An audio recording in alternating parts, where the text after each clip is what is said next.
Hola mundo, bienvenidos y bienvenidas a un nuevo video. Acá me ven al lado de la gorra porque estamos en la cárcel de Ushuaia, la cárcel del fin del mundo, donde vinimos a hacer la visita y les vamos a mostrar todo lo que hay para conocer en este antiguo penal clásico de la República Argentina.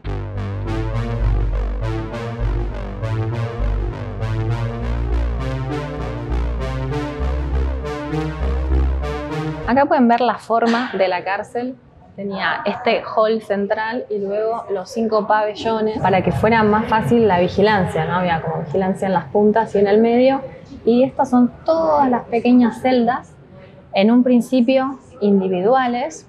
Luego con los años acá había hacinamiento y había, no sé, el triple de gente que podía estar. El edificio se conserva tal cual. Ahora estamos en uno de esos pabellones, uno de esos 5 brazos largos. Acá están todas las celdas, que en este momento son salas, y en cada una nos van contando algo de la historia de cómo se formó la cárcel, de algunos presos en particular, un poquito de todo. Así que vamos a empezar la visita. En el museo hay wifi gratis y en la entrada hay un código QR que se bajan y tienen todas las audioguías de cada sala, que la verdad dicen lo mismo que los carteles. Yo hago más rápido leyendo el cartel, pero si no pueden leer, ven mal o les da fiaca, pueden hacer esto, me parece que está muy bueno. Y también vi algo que la verdad es la primera vez que lo veo, hay salas para no videntes o personas con disminución visual. Por ejemplo, tenemos una por aquí, otra por allá, que no podemos ingresar, pero me parece que está todo en braille y con maquetas y cosas que se pueden tocar. Me parece que eso está muy bueno. Ahora vamos a ingresar a una celda, están tal cual eran, en tamaño real. Me hace acordar, perdón, sé que este lugar es medio macabro, pero me hace acordar las habitaciones de Japón.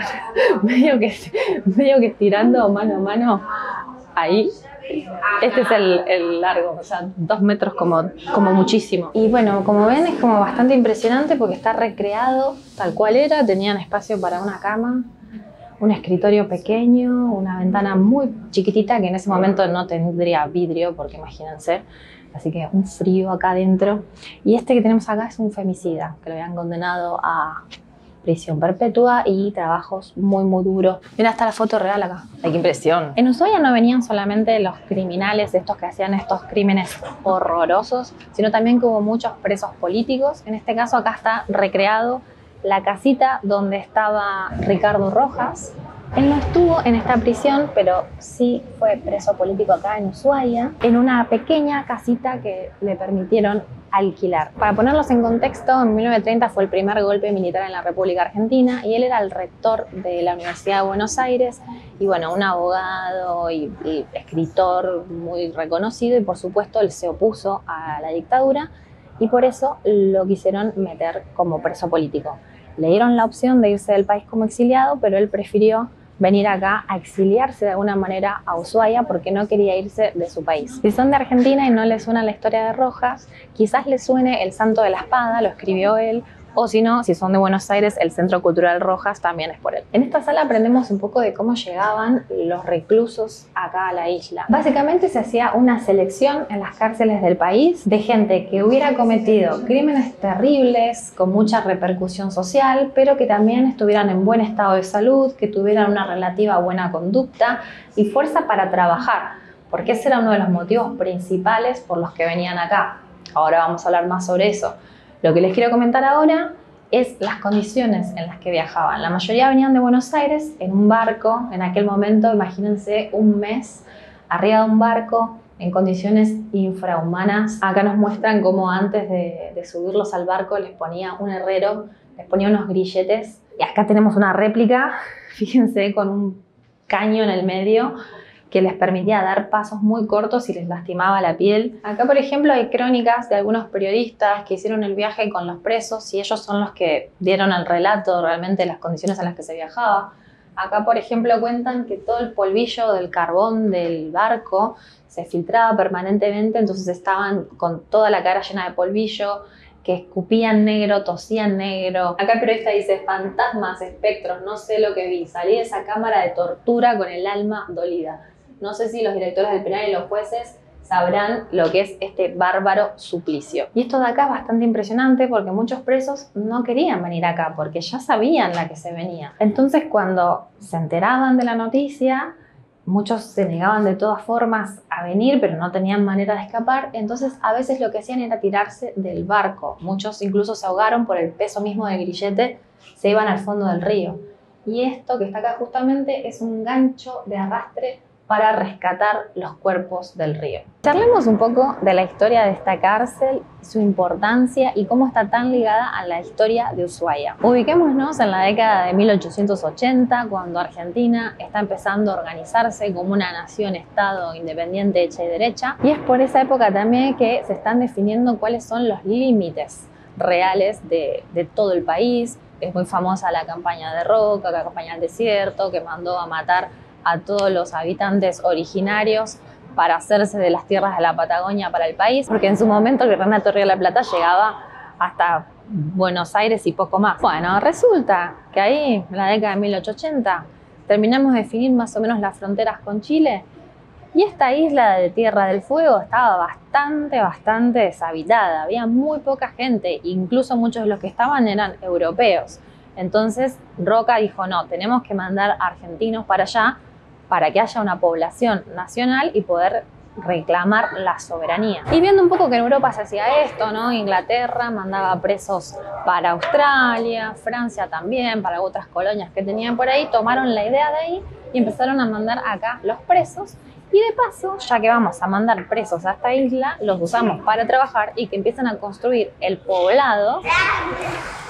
Los chicos pasan y se quedan mirando y dicen, ¿estás famosa? No, todavía no, pero capaz que si le dan like al video, comentan, lo recomiendan, lo ven hasta el final, capaz que algún día podemos ser youtubers famosos y sacarnos fotos con los niños. Bueno, les decía, entonces fueron los presos los que empezaron a construir un poco el poblado de Ushuaia. Fueron ellos, por ejemplo, los que picando piedra hicieron el famoso faro del fin del mundo.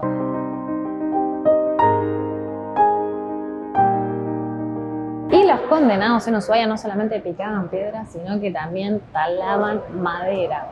En esta sala hablan mucho del trencito, el famoso trencito tan bello que hicimos en el Parque Nacional, que es tan escénico. Y uno dice, ¡ay, qué lindo el trencito por el bosque! Bueno, ese tren llevaba a los presos a lo que hoy es el Parque Nacional a cortar madera y después traía la madera de vuelta con los presos también ahí adentro. Fíjense ustedes lo terrible que serían las condiciones en la cárcel, que todos era como un privilegio que te elijan para ir a laburar, por más que tuvieras que ir en la nieve, muerto de frío, a cargar madera, era mejor estar un poco al aire libre, ¿no? Sentirse un poco más dueños de su vida que estando acá entre cuatro paredes. Algunos, incluso los que tenían muy buena conducta, los permitían quedarse por una noche en un refugio por ahí para ahorrar tiempo de ir y venir, entonces podían cocinarse, estar sin los grilletes, viviendo como en una cabañita, aunque sea por una noche, pero por el riesgo que tenían de escaparse, solamente elegían a los que mejores se comportaban. Así todo, hubo uno que logró escaparse, pero lo encontraron después congelado en un río que está ahí en el Parque Nacional, que hoy se llama Río Pipo, en honor a este preso, que ese era su nombre. Acá se puede ver lo que les comentaba, que los reclusos hacían muchas tareas en la ciudad para desarrollar lo que era Ushuaia, que recién se estaba fundando. Hicieron diferentes tipos de trabajo públicos, como ampliar el muelle, construir caminos, hacer cloacas, agua corriente, alumbrado público, un poquito de todo. Acá, por ejemplo, nos cuentan de los castigos. A veces alguno ya se retobaba, no quería cortar más madera, decía que estaba cansado. Uno de los castigos era pararse sobre un tronco con los brazos extendidos durante 1 hora. La madera que cortaban era mayoritariamente lenga, que es una madera que se quema muy rápido. Entonces se usaba de todo lo que cortaban en un día, la mitad se quemaba en un día en calefaccionar la cárcel y otros lugares de por acá de la zona, para los hornos para hacer pan, para combustible y por supuesto también para construir cosas. Entonces realmente era todos los días traer un tren cargado de madera. Y hablando de qué hacían con la madera, podemos ver otras cosas que también se hacían en la cárcel, como por ejemplo estos muebles que están acá, son todos de madera de lenga. También tenemos por acá souvenirs que hacían para tratar de promover a Ushuaia como un destino turístico. Por ejemplo, este barquito hecho con fósforos. Acá una pintura de las vistas de la ciudad. Esto que ven acá, que es Realmente no se puede creer el nivel de detalle y trabajo. Miren la cama, las mesas. Es un juego de muñecas que tuvieron que hacer para la novia del director del penal. Esa sería una grandota y bobona, ¿no? Para tener un juego de muñecas. ¿Cuántos años tenía la novia? Igual en esa época capaz que tenía 14. A comienzos de siglo, a esta prisión también se mandaban a muchos anarquistas. El más famoso de todos los que estuvieron acá, voy a tener que leer el nombre porque era ruso, Simon Radowitzky o algo así. Es este que vemos aquí, que mató al comisario que vemos acá, Ramón Falcón. Y resulta que cuando esto sucedió, él tenía nada más que 18 años. Y con 18 años no le podían dar pena de muerte. Pero aparentaba un poco más de edad, ¿no? Si ven la foto, todos decían, debe tener 20, 22, vamos a darle. Y justo cuando lo estaban por ejecutar, apareció el primo con su acta de nacimiento. Yo quiero un primo así. Está acá el acta que probaba que él tenía en realidad 18 años. Entonces, como no podían ejecutarlo, lo mandaron acá a Ushuaia. Estuvo creo que unos 19 años en el presidio de Ushuaia y en total 21 años preso, hasta que el presidente Irigoyen le firma el indulto y sale, acá está la foto de cuando sale, en 1930 a los 39 años de edad. Acá nos encontramos con el reglamento de la cárcel, contestando una pregunta que yo me venía haciendo, que es ¿qué pasa con el trabajo que hacen? ¿Es totalmente gratuito? ¿Reciben algún pago por esto? Acá se comenta que de lo que ganaban los presos por su trabajo en los talleres y demás, 2/3 iban para mantener la cárcel, los sueldos, las cosas de acá. Y 1/3 se lo iban guardando a los presos en una libretita para que tuvieran el dinero cuando salieran o podían enviárselo a su familia, y si morían, eso lo heredaba la familia. Igualmente, no se imaginen que sería una fortuna lo que le pagaban. Acá pueden ver a un preso que, acá está su foto. ¿Cuántos años piensan que tiene? Tiene 35 años. Y esto muestra cómo envejeció prematuramente por las condiciones de esta prisión.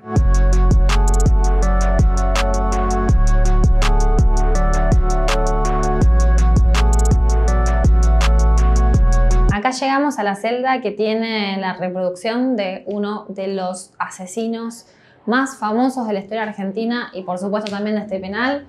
Es como una reproducción en más o menos el tamaño real de Santos Godino, más conocido como el petizo orejudo. Acá tienen la foto en la que se basa esta reproducción. La verdad, no les voy a contar la historia completa porque ya me dan náuseas. Estamos hablando de una persona, si nunca escucharon hablar de él, que ya a los 7 años prendió fuego un corralón. Así empezó.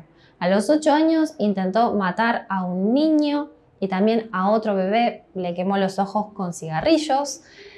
Así siguen sus fechorías hasta los 12 años que logra matar al primer niño y a partir de ahí mató a un montón de niños. Es nuestro primer y más famoso asesino serial acá de la Argentina. Lo atrapan con 16 años, habiendo cometido un montón de crímenes a niños y también intentos de homicidios a niños, siempre a niños, y varios incendios. Incendió una fábrica de ladrillos, corralones, astilleros. Era un pirómano y un asesino y un psicópata.